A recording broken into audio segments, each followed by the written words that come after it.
Okay, awesome. Great. Thank you, everyone, so much for joining us today. We're very excited to have you. Great seeing some familiar faces join in as well. Just to save on making sure everything runs smoothly here, I have turned off incoming video, but I know Justine here will be taking care of everything in the background. So welcome to Microsoft 365, and we're going to talk about some great productivity tools that we can use to help engage your students. Similarly to all of our sessions at Cobblestone, if you'd like to follow along in person, or maybe just get a bit more of a visual component, you can go to that link over here that is displayed right now, the cc.page/m365 engage. Please note, spelling does actually make a difference. So if you do a lowercase e, you won't get to the link. So just a little bit there, and then I believe this thing is or has posted it already. So we can go ahead and begin moving on. And we are recording right now. So as a brief reminder as well, if you are a little bit camera shy, then perhaps you might want to turn off your cameras, and also please ensure that you're muted so that we can get the least amount of feedback on your end as possible to make this as much or the best experience as we can. All right. So with that being said, is also because it's recorded, anyone can also review this at any point afterwards as well. So my name is Damien. If you recognize me from earlier Tuesday, any other moments in the past few years, then I'm so excited to be here working with Cobblestone and being able to provide these amazing sessions for you. And we have also Justine here. Justine, would you like to introduce yourself? Hi, everyone. My name is Justine. I am in Brampton, Ontario. As you can see, I am still in my classroom. Um, so I'm excited to be here, hopped out of class just to be here at the end of the day. So excited to learn with all of you. And again, if you have any questions, please put in the chat, and then I will kindly and politely interrupt Damien if needed to answer those. Yeah, that's a great point. Is that if you have any questions whatsoever, please go ahead and ask Justine, and we'll be able to try to make this as seamless and answer as many questions as possible throughout the session as we can. So yeah, Justine, you're located in Brampton. I'm in Mississauga, so we're actually neighbors on the treaty. And so before we move forward, I would like to be able to acknowledge and say thank you to those that came before me and for the lands that we are living on today. For those that aren't too aware, maybe of the surrounding area, Treaty 13A is predominantly and mostly part of the lands of the Mississauga the Credit people. And interestingly enough, a fact I sometimes like to share about this land is that it actually was part of a territory that was called a dish with one spoon.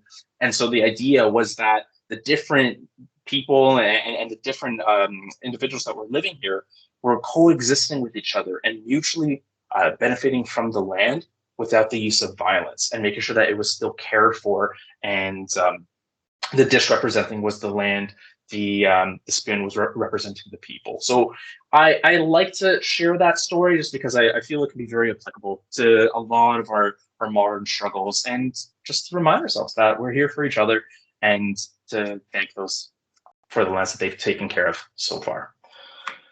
So moving on, thank you so much to Cobblestone Collective for promoting this, for inviting all of you here today, that we can be supporting you and teaching out all of these awesome, amazing things that we'll go over. And another big thank you as well to Microsoft Education Canada, because if it weren't for both of these wonderful entities, we would not be able to be here for you. So big thank you.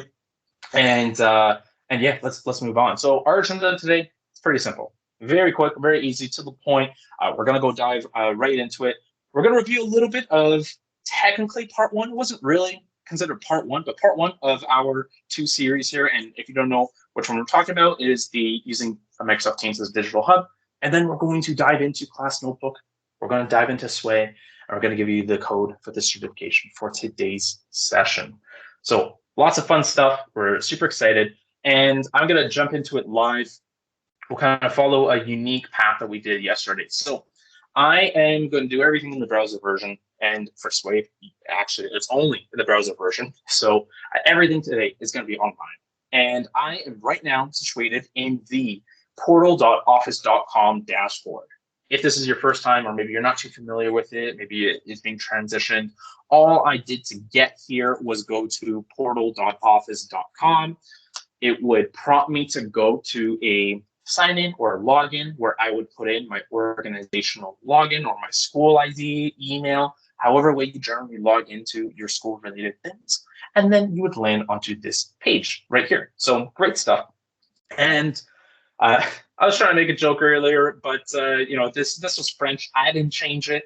If sudden changes like this happens to your account, it's probably a cause for concern. So I would go to somebody. In this case, it's okay. I know what's happening. I'm going to leave it there. But if you ever did need to change your language, you can just go to the settings gear at the top right, and then where it says in French, modifier la langue, it would probably say change language in English, and that's where you can change that. So now that we're here, we're going to dive right back into Teams. So I have my dashboard. I have my recent things that I've worked on or viewed. I have a list format of the same things there, and I have all of my first-party apps located in this banner. So if yours isn't as filled up as mine, that's okay. We just like to showcase all the great stuff that's available. But today, we're going to head over and navigate to Teams. So I'm going to select the little Teams icon, which is kind of two purple people standing there with a capital T, and we're going to open up a brand new tab in the browser. So while we wait, if you have any questions, let us know. We'd love to hear from you, maybe what you're hoping to learn for today's session, or what you're hoping to take away, or even just maybe your experience, your comfort level with Teams. So we'd love to hear a little bit more from you as well if you would like to share in chat. Awesome. So here we are at the landing page. We have arrived at Teams, and a little overview from our digital hub was we started over here in Teams, and we really just focused on the chat component over here, right? So that was kind of our hub one, being able to communicate with others, either interpersonally, professionally. We also covered assignments, where we chatted a little bit about how we can have a new way to observe all of our assignments across all of the classes that we're a part of, in addition to creating maybe like a form, and then our teams as well, and certain features inside of Teams. So if you didn't join from the first session, the recording is up. More than happy to have you view that afterwards, but that's okay, because today we're going to still kind of do a somewhat of a individual thing. So we're going to go into our team. We're going to start right in, I usually work out of this team, the accessibility studies. Just because I'm doing a certificate right now, and this is a pretty passionate topic of mine. So a lot of my examples are going to be related to accessibility and inclusion here. But I am in my team, and every team, hopefully, generally, has people that are inside of it, right? And there's yourself, maybe you have someone else, but most importantly, if you have a class, you have students in there. So I'm just going to show the students I have. So I'm going to go to manage my team, and I can see here under members and guests, I have a few students. So I've got a few. We've got Cami in here as well, and that is okay. And so with that, I'm going to navigate and back to the class notebook, okay? Because when we are inside of our class, inside of our team, there is a powerful, immense tool called the OneNote, or the class notebook extension of OneNote, which allows us to be able to communicate, to chat with our students, distribute pages, all in kind of one environment, and allow them to collaborate. But actually, I just realized, before we get here, if you actually never heard of OneNote, I'm just going to briefly chat about that, and then we'll dive right into class notebook in a moment. So I'm going to go back to my page. I'm going to open OneNote. If you'd like to follow on, you most certainly can. But we're going to dive right back into Microsoft Teams in just a moment. So I'm inside my OneNote. I'm just going to open up this demo book over here. Great. So I have some stuff happening, lots of different demos happening, but the concept of OneNote, for those that might not be familiar here, is that it is a note-taking tool. It's a platform, right? So essentially, we're able to create notebooks. In this case, mine is called Demo Book. If I click this down arrow, I can see all of my different notebooks that I have created. But inside of Demo Book, or inside of any notebook, think of like a binder or a novel. inside of our binder, when we open up our big binder, I'm just gonna visually, we have like a big binder like this, right? And we open it up. Inside of every binder, we have sections. So sometimes these sections, we can have these almost like dividers inside of them, right? Or in a novel, think of it as like a chapter. And then in between each of these sections or in between each of these chapters, we have our individual pages as well. So that is the concept of OneNote, is that we're taking that academic approach and we're applying it into a digital fashion. So I have my demo book, which is my notebook here. My cool features is my section or my tab inside of my binder. And inside of every section, I can have all of these different pages. So I can always add a new page at the bottom here, or I can add a new section at the bottom there. There's an unlimited amount of pages and sections that I can add and incorporate. And the best part is that all of these pages also have a unlimited space to write, to brainstorm, to collaborate, to do all of that fun stuff. So because this is more so a collaboration piece, we won't dive into all of these individual aspects of OneNote. I just kind of wanted to give an overview of what OneNote is in case we're not familiar with it. So if we go into accessibility studies now, and we're going into our class notebook, it's actually now inside of this inside of this new format. It used to be pinned at the top of every general channel. It used to be pinned at the top here, but class notebook is now in the side pane. So I'm going to click that, and I should not have yet. I don't. So I don't have one created. So I'm going to create one live with all of you, and we're going to create a space for our students. So let's set up a OneNote class notebook. Notice I can create a blank notebook right from here, or I can actually choose an existing one as well. So if I've created one before or for the same class, or I liked the idea or everything that I've set up, or maybe I already made all my work, I can create a brand new one from that existing template. The best news about that, though, is because we're creating it inside of a different team, that means that the students will obviously be newly populated. So we won't have to worry about old information or transferred information in that sense. But I'm going to create a blank notebook for this example. And notice it provides kind of the same idea. So inside of each class notebook, we get kind of 4 sections here. So we get one, we'll showcase a little bit more about this, but one, we get a collaboration space. And so this place, this idea, is that we're providing an area for our students to be able to work together, to collaborate. They can edit the OneNote the way that I just kind of showcased over there. You can dive in and create all those pages and use all those awesome tools. The second area here is the content library. And so this is an area that students cannot manipulate. They can't delete things from the content library. They can't change things. They can't edit it. Only the teacher can do that. So it's great if you wanted to post a resource, if you wanted to post potentially an overview or a review of a topic or a course or upcoming test, anything like that, that's perpetually there for all the students to be able to go and download for themselves. There is a teacher-only section. So this is great if you wanted to plan out your semester's worth of work and then kind of distribute it. I'll show you how we can do that. And lastly, every student has their own personal notebook as well. So this is a private area, which means that in my class list, I had, for example, Sophie and Alex. So Sophie can't see Alex's notebook. These are private notebooks for each individual and for each student and independently. So I'm going to click next. And now, as we're creating our class notebook, I have all of these different sections that I'm able to either change now.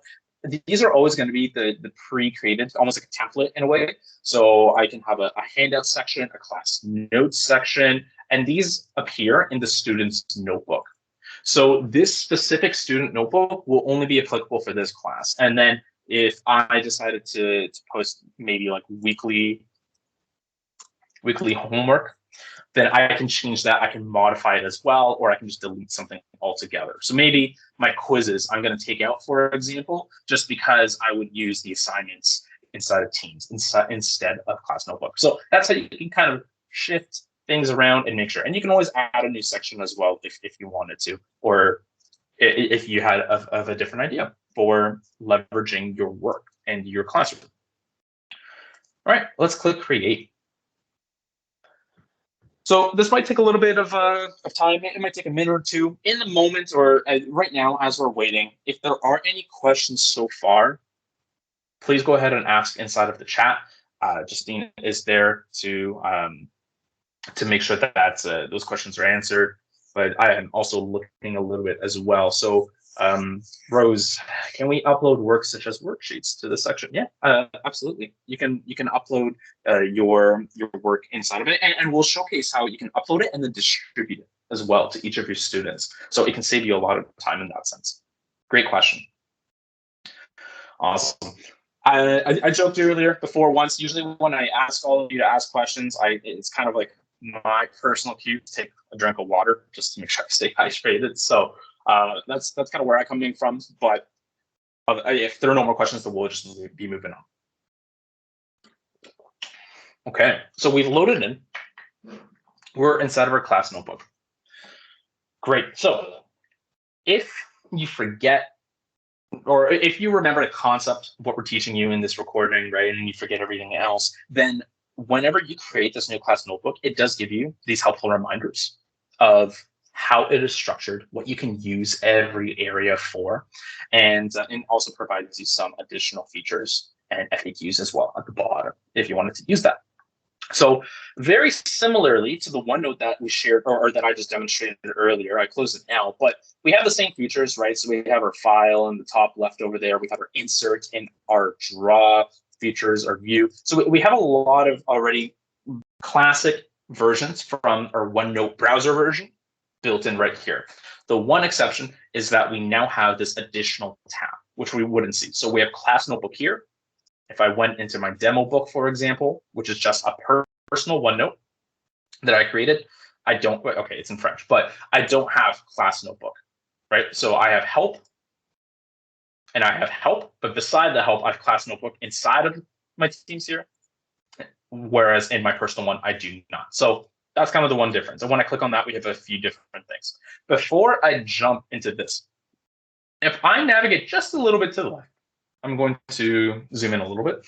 There's almost this icon of books being stacked, right? Almost like a library. So when I select that, it opens up those sections and pages that I talked about, right? So the collaboration space, if I hit this down arrow and open it, it actually gives me a little bit of a tip as well for how I can use this space. So it gives me that recommendation if maybe I wasn't too sure, or if I still needed a little bit of time creating it. So essentially, it's just saying how the collaboration space is great because it's open to everyone, and we can even put individuals, we can put certain students into certain sections so that they have only those private areas to collaborate, to share, right? And that's a great solution because that means that other students can't just jump into a different project or work, put their thoughts or race things or something, and then leave. So creating these private sections in the collaboration space is a great concept and idea that you can definitely leverage. The content library has the exact same kind of format where there's a little tip in here. So it's just suggesting, again, you can upload those pre-made things, worksheets, calendars, overviews, anything like that, and leave it here for future reference. And then lastly, or second to lastly, we have our teacher only section. So again, this is where you can plan everything out. As we mentioned, it is just for yourself. If you had other individuals in your classroom in teams, so if you had someone else maybe that's going to fill in for you later down the road or anything like that, then they would also be able to see that as long as their ownership is to that level inside of teams. So you have to be on the same level as a teacher to see this. Otherwise, you just be considered a member or student. And then we have all of these different student notebooks, right? So I, as the educator, I can see all of my student notebooks. And this is great because if I wanted to go in and check in, maybe Adele it was working on something or hasn't been completing her homework on time. And I can see, okay, well, why not, right? So this is perhaps where I can see, are they working on it? Or I can observe if they need help or suggestions. And with that being said, is if they're writing things out or working on problems, I can actually, as a teacher, go in and I can insert a little sticker right here. I can be like, you know what, that you're doing a really great job, right? And so I can just find a sticker if I wanted to.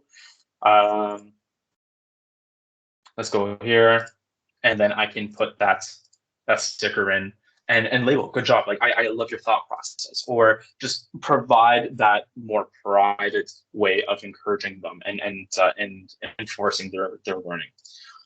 So all of that is great. Now let's slowly cycle back to that class notebook here that we talked about. This is the new section of this area. So we're able to observe that I can distribute pages and I can distribute sections as well, or just copy things into the content library. So this is what we were talking about and suggesting about planning out your semester, your week. So if you happen to have those strong executive functioning skills, or you just like to have things planned out in advance, and then quickly at the click of a button drop that for the students, this is the way to do it. So I want to go into my teacher only section. As a teacher, let's create maybe a new. Actually, we can use this, and I can just rename it. Whoops. And let's do handouts. I'm going to change that. Great. I'm going to leave the tip there. I'm going to leave it at the top just in case, and I'm just going to add a new page underneath it. So I can go in here and I'll click insert, and I'll insert a file printout. So let's choose a file. And maybe in this case, reading progress rubric. Maybe I know I'm gonna do a reading progress inside of Teams later on. And so in order to help students prepare to practice their passage or from their novel study or anything like that, I'm gonna give them that rubric ahead of time. But I now insert that as a printout, and a printout simply means that we'll see this rubric ahead of time, right? So I can see it as kind of just this overlay, and it still includes the actual file icon as well. So that means that I can double click on this file icon. It will open up the reading progress. If I have desktop abilities, it'll open up in a desktop. Otherwise, it'll just open it up in your browser tab as well. So we have those options built in right here. So this is my reading progress rubric.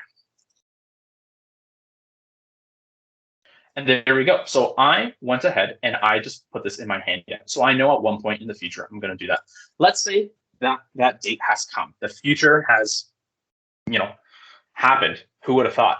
So now I'm inside of the reading progress rubric, and I'm going to open the class notebook, and I want to distribute this page. So I can actually either copy to the content library before I go to the distribute page. I can copy to content library, and it will pop up this banner from the right. And I will select which section, I would want to have already, maybe a pre-created section of the page to go in there. But otherwise, using the content library, that's great. I'm going to click next.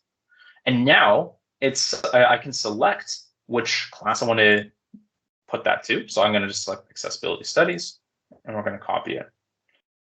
And now we have this little progress bar. So it's going to begin copying this. Hopefully, well, we'll see how long it takes.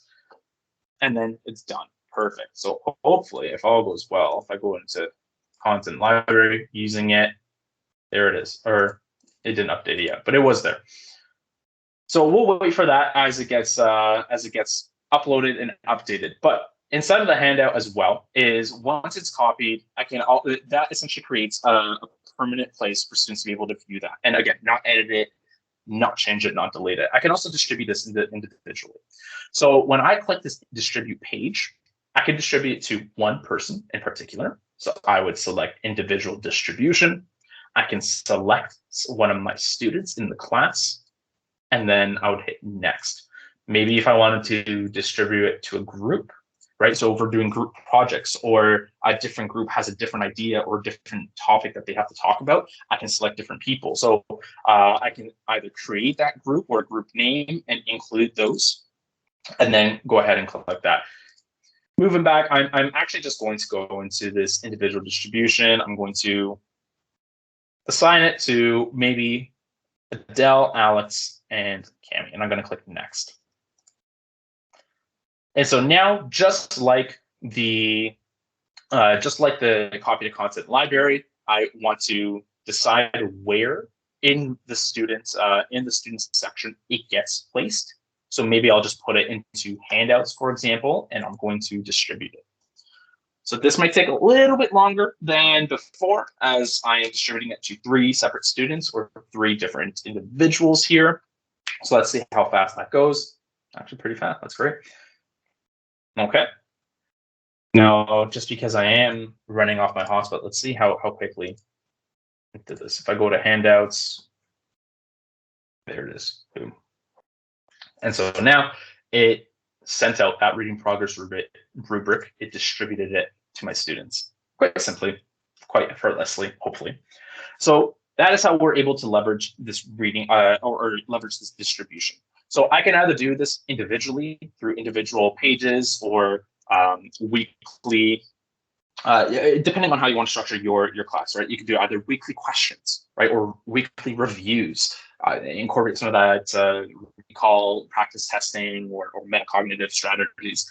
We can do that. We can copy it, and then we can also distribute entire sections as well. So maybe if we're just going to distribute a brand new unit, as we work through that unit, that can be created as well. So the unit would be the section, and then everything that falls within that, all the individual pages as well. So some really great stuff. And I'm going to dive into Adele here, just because a cool feature to assist our students that is built inside of OneNote. So this isn't just a class notebook, but I happen to be here, so I'm going to demonstrate that inside of class notebook is a great way to help them practice, to help them complete some tasks that may be difficult to complete in a virtual setting, right? Like if we distributed math homework inside of a class and a student needed questions, they're able to ask that question. But at home, it might be a little bit difficult. So we're going to demonstrate a little math exercise here. So I'm going to do a quadratic formula. 2x, or quadratic, I think it's quadratic, I don't know, plus 6y minus 230y minus 2.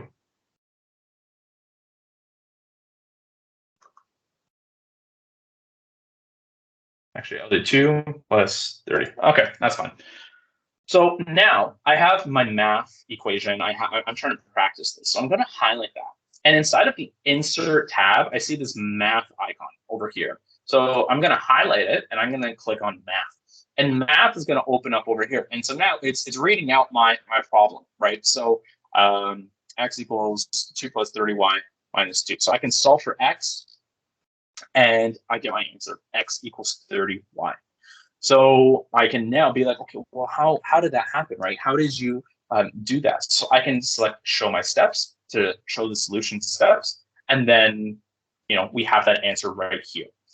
Maybe if I wanted to change it to solve for y, then this looks a little bit more complicated, and I can solve this linear equation as well, and then be able to incorporate that. So this is a way for our students to be able to practice potentially difficult math equations, graphing it, and then being able to insert it and practice what they learned. So I, as a teacher, I can be able to recommend them, hey, try to use the math tool. I can then see the steps that they're doing or see their work first before they maybe just plug and paste answers. But also a great thing that students may do is they can generate a practice quiz.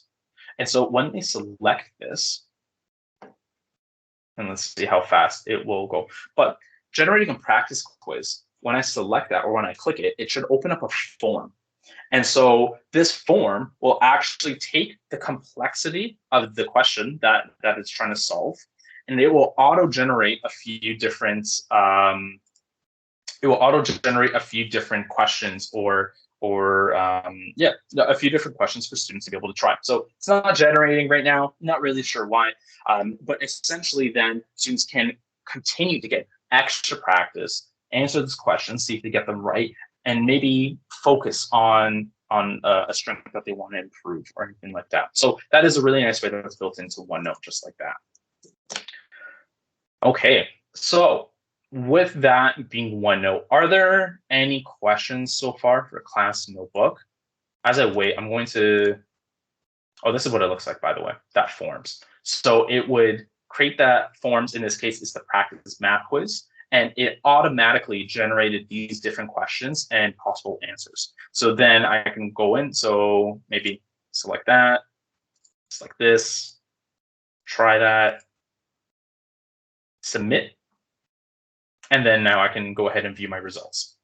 So I need a little bit of work, but just like that, I'm able to create these new problems and be able to test my learning and skills right within the space. Yeah, so let me know if there's any questions, Justine. Let me know. I just closed everything down, so if there's any questions, I'd love to hear them.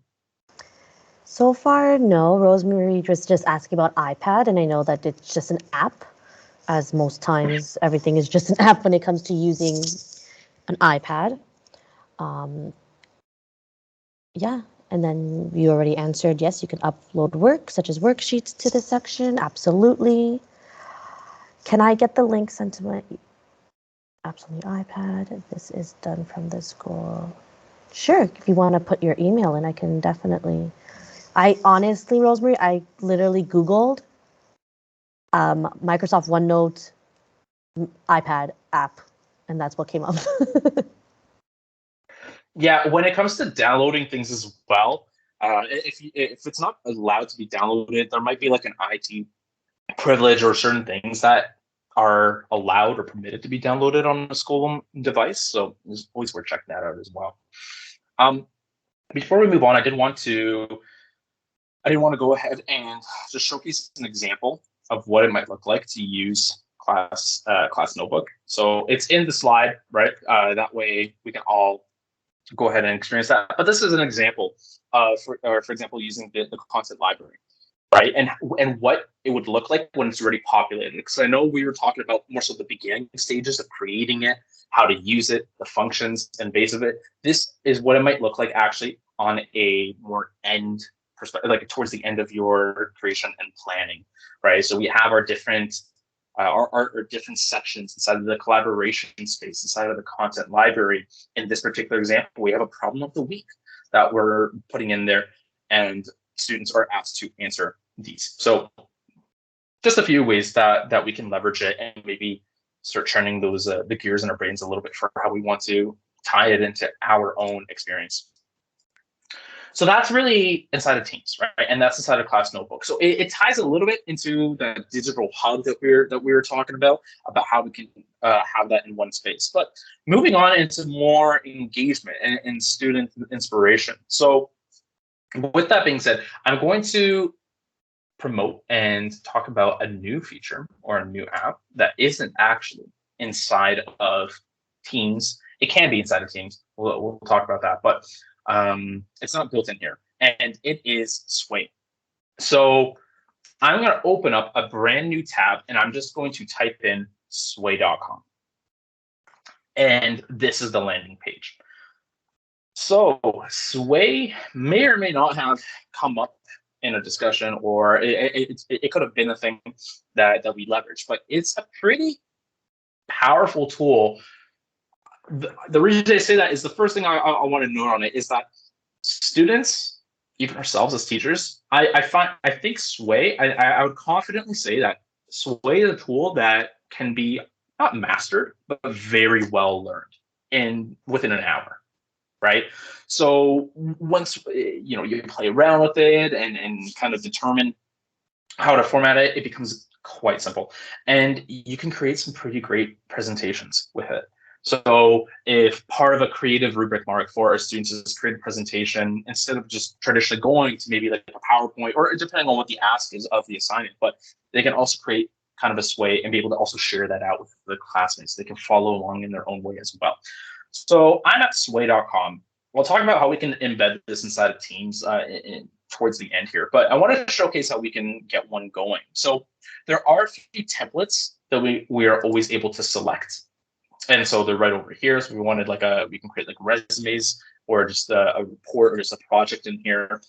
What you're not currently seeing is if I create a Sway already, it will actually appear above start from the template. Let me just kind of make one like this.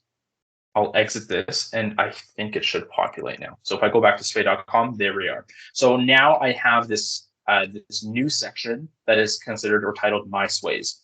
So I can see the ones I'm currently in progress or completed, and any that I've deleted before, so I can view that, and also the analytics, right? So I can see who's actually seen it, and how long people have actually stayed on that. So these are kind of the three very simple ways that we're able to start a swipe. And you can even actually start from a document. So if you created a document, offline or in the browser, then you can be able to upload that and begin from document. But we're just going to start from new.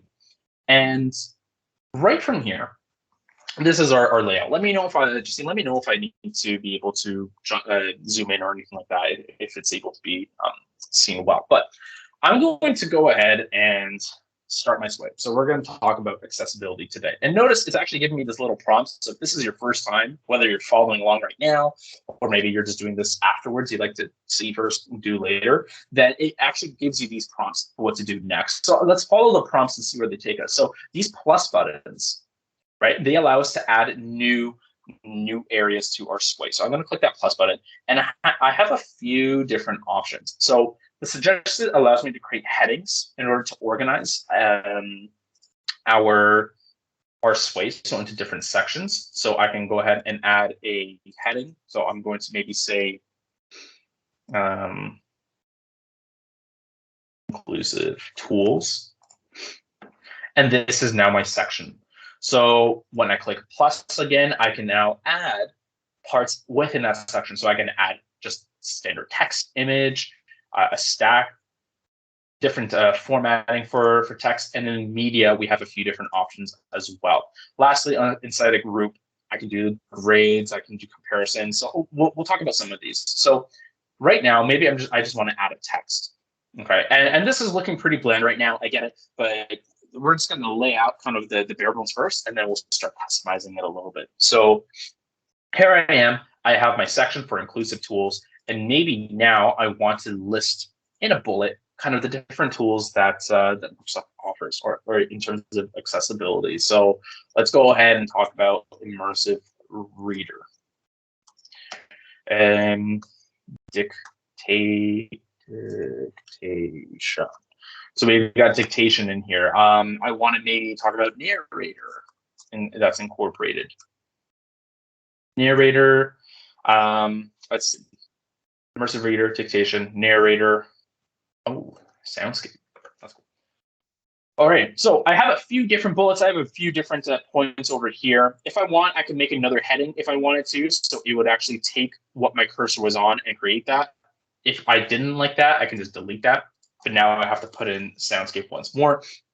And we have a few different options to be able to maybe add accents in here or emphasize. So basically bold and italicize.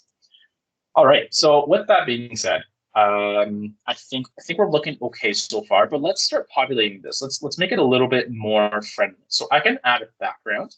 So let's add a background. And what it will do is it will prompt me to be able to browse through Bing. So it's giving me these options of things I've already typed inside of my sway. So I have accessibility, inclusive tool, my dictation. I'm just going to search up general accessibility. And I want to be sure that this Creative Commons is toggled, just because then it gives me photos I can use that will be plagiarized, and it'll source everything as well. Nice and neat. All right. I like this one. This first one was really nice. So I'm going to go ahead and add that as my background. And notice, if we're making maybe like a school project, I can even add a logo. So I can insert a PNG or like the logo of my school, for example, to be included with the background. So that way it is incorporated, and it would just, and I can just upload that from my files at the computer. So there we go. I have my image card here. Notice if I go into details, it is actually giving me the kind of this alt text as well. So we're talking about inclusivity there. As I said, I'm going to use a lot of examples with accessibility. So we've got that. And we can even add a caption. So I'm going to maybe add a caption for a great and diverse street. Awesome. So we have that. And if I wanted to, depending on my presentation, I can add a focus point. And so what that will do is I can either select specific areas to focus on, and then it will go ahead and kind of turn the image or zoom in a little bit towards that area. So if I wanted to, I can do that, or I can just say that this entire page is important. We need to keep this pretty standard. All right, before we move on, let's maybe add one more background image for inclusive tools. Notice as well that I can incorporate videos. So I can actually embed these videos if I found a really great one online. And then I also have the ability of uploading things. So I can go to my OneDrive. If I have things saved in my OneDrive using Teams, then I can upload images from there. I'm using Bing Images right now, and we also have YouTube's, and lastly, even for my own device. So if I have already generated or saved a bunch of photos, I can go ahead and go to my device. But right now, we're inside of inclusive tools. Let's maybe.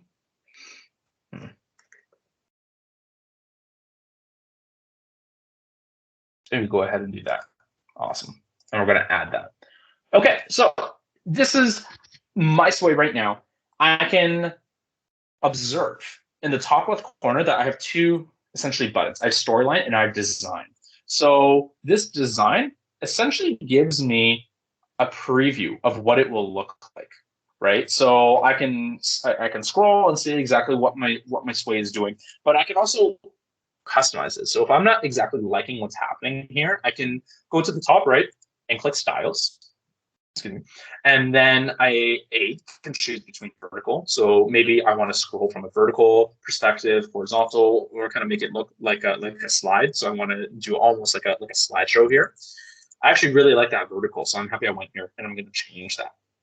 And I have the ability to specifically customize different things as well. So I can dive in and be pretty technical with maybe the different colors that I want to use, or different palettes as well, the fonts and emphasis. There's a lot of technicality that we can leverage in this. But really, the most powerful for me part of this ability is, sure, I can change these templates, right? I can select this and see how that really see. I have my title at the bottom now.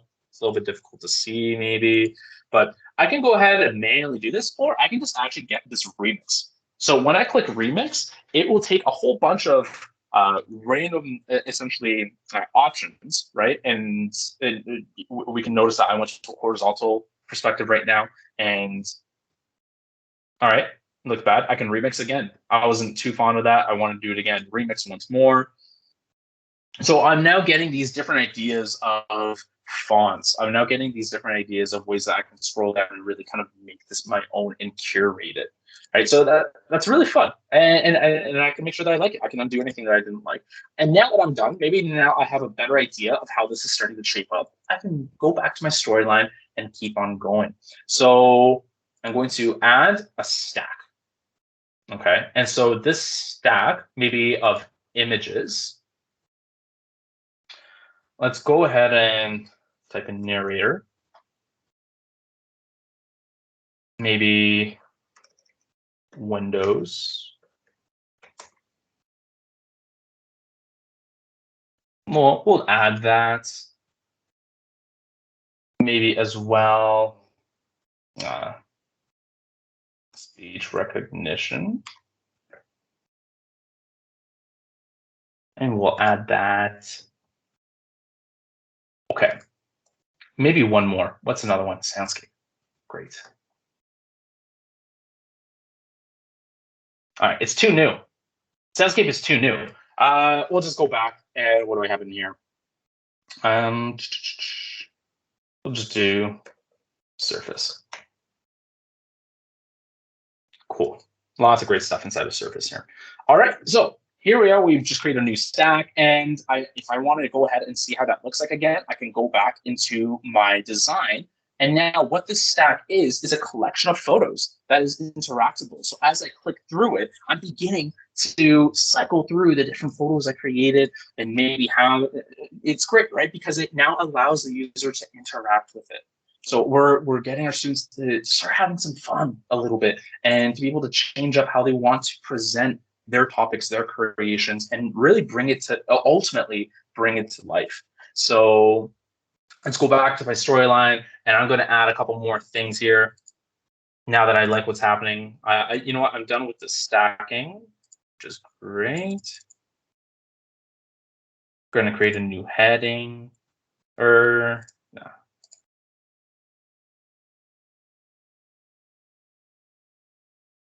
And if there's any questions right now, let us know. I'm just having a little bit of fun. I'm going to add a comparison. So I'm going to add two more comparisons here. So let's look for an image. Maybe we're comparing the inclusivity. Since we're talking about products here, I'll do Surface Pro, and I'll just do Surface laptop here. Oh.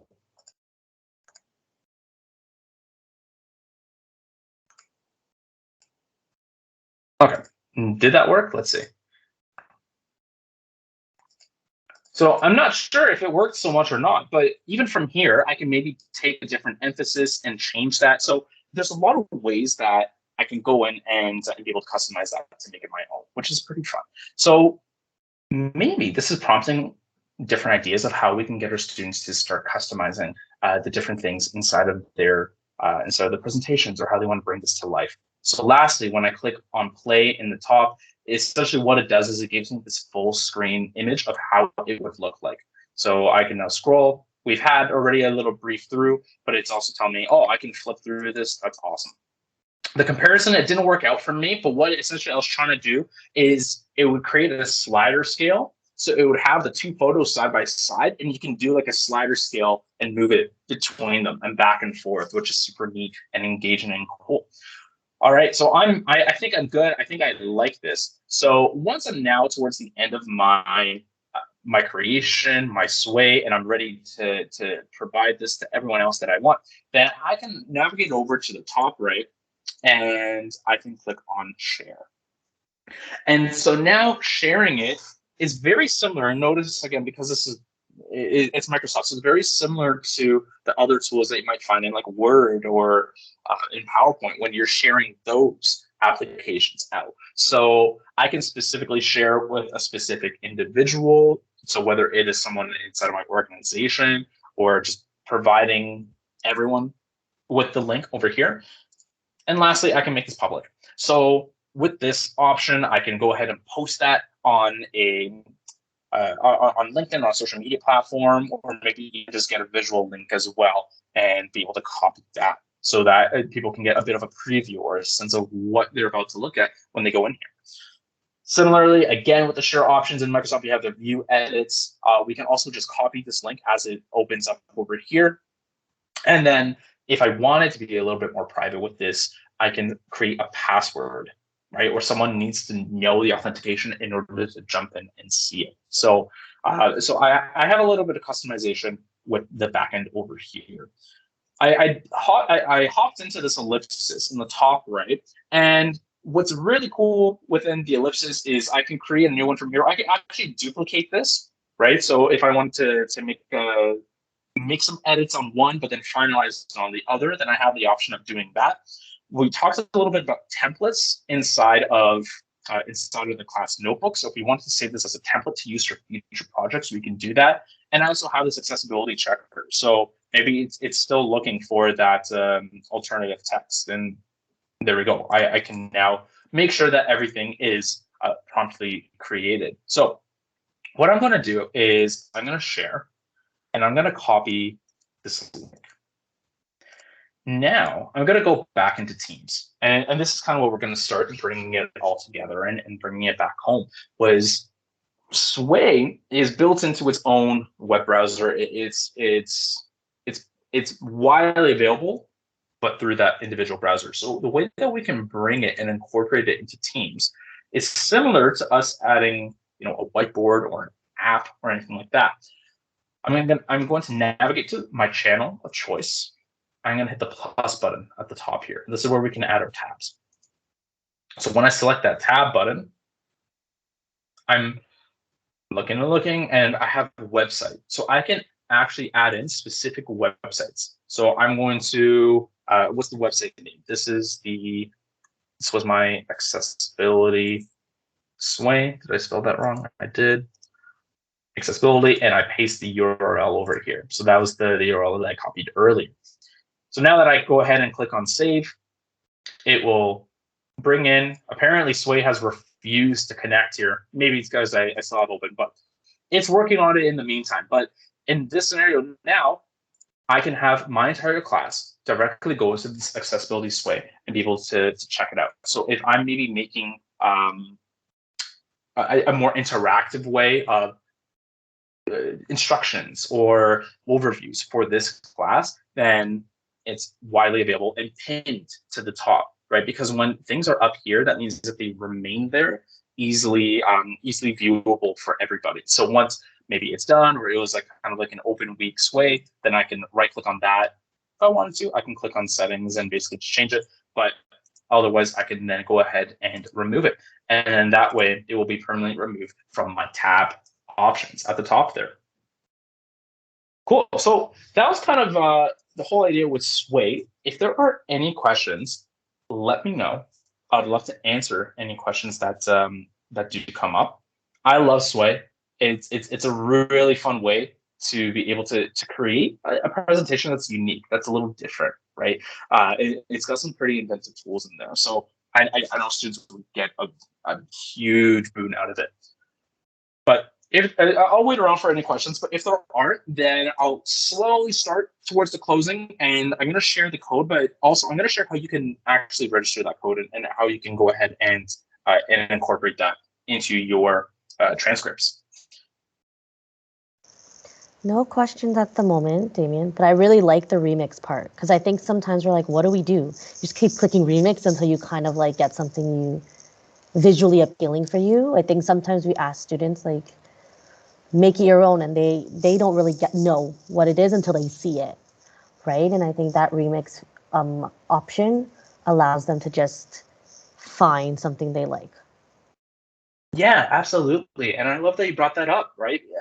It saves time on students potentially, just worrying about how they want something to look, and then focus on actually building it out if they're having some concerns with that. Okay, so I'm gonna head up to slides, and we're just gonna go to Sway. Awesome stuff. Here we are. So this is the code for today. So we're gonna share this code out for you, as promised earlier. When we are providing this code, you can go ahead and go to education.microsoft.com and redeem it and apply it to your account. So I'm actually just going to demonstrate how you can do that today, whether it was today, if you attended our other sessions in the past or will in the future, just to have that a little bit in your tool belt. So I would copy and paste, right? And maybe Justine, if it's possible, we can put this in the chat. So I'll leave it a little longer as well, so that it might be a little bit easier for some of us that are joining in online. But what I'm going to do is I'm going to navigate over to I'm going to open a regular browser here, and I'm going to type in education.microsoft.com. So I'm already logged in. I'm going to sign out right now.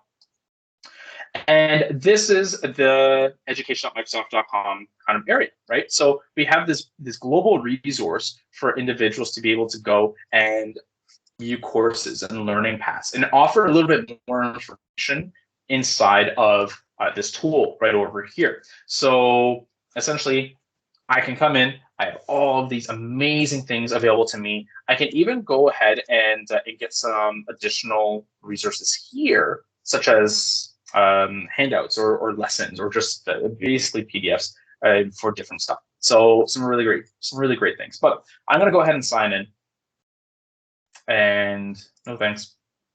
We're going to sign in over here.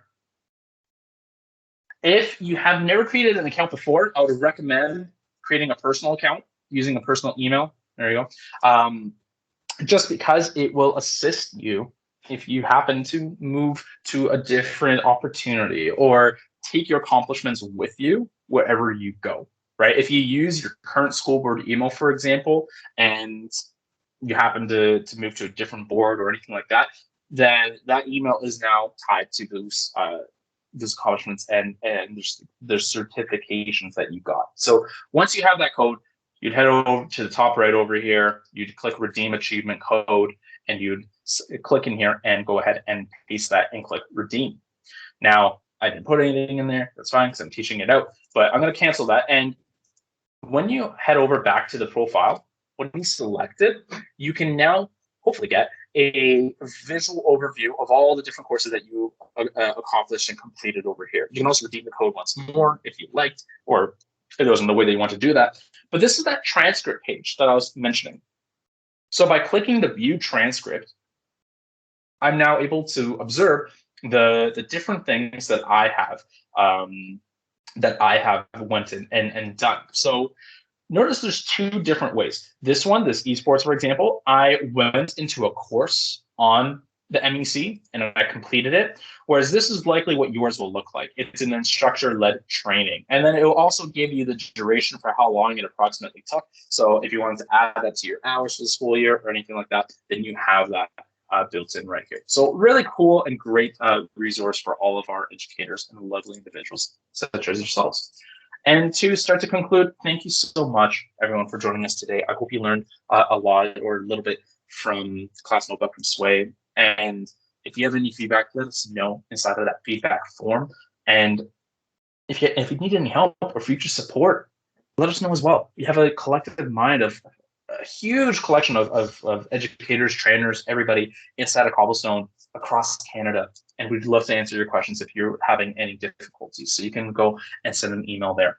But last but not least, yeah, this was the link for the slides over here if you wanted to look at them again. And thank you. So if you have any questions, let us know. We are here for you. Thank you so much for joining us today. I really appreciate it. Thank you. There was a little bit of a lag there when I tried to unmute. Yeah, there was so much to learn today. They'll be getting the recording, right? I believe so. Yeah. Yeah, recordings will be provided. Yeah. Absolutely. So the feedback link is there. And again, there's a lot to learn. And if you think about something later on tonight or even in a week and you're like, oh, Damien said something and I want to learn about it and I just kind of don't remember, you can email us. There's always someone on the other side of that email. Yeah, and even if you maybe don't know where to get the recording, because I don't think it gets provided. I think you have to go back to the registration page on the site. But if that gets a little complicated, you can always just, again, send an email to help@cobblestonecollective.ca. Ask, hey, I want to access this recording. It was awesome. And then they'll happily send you that recording as well.